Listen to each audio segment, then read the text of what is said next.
ભાવનગર શહેર અને જિલ્લામાં દાઉદી વહોરા સમાજ દ્વારા ઈદની ઉજવણી કરવામાં આવી હતી। ભાવનગર શહેર અને જિલ્લામાં ઉત્સાહભેર દાઉદી વહોરા સમાજ દ્વારા ઈદની ઉજવણી કરી હતી। દાઉદી વહોરા સમાજ દ્વારા 30 રોજા પૂર્ણ થતા અને ચાંદ દેખાતા ઈદ ઉલ ફિત્ર એટલે રમજાન ઈદની ઉજવણી કરાઈ હતી।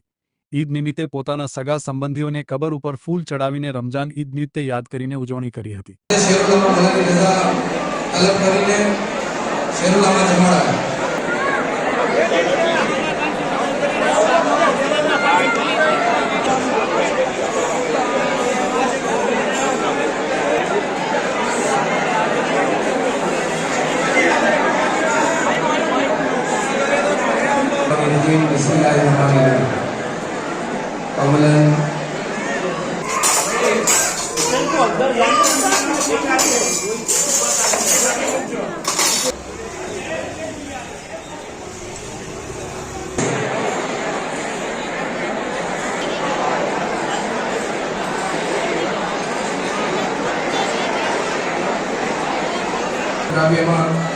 भी शुक्र अदा करिए हेड बोलिंग साहेब शेख तैयब भाई जमाली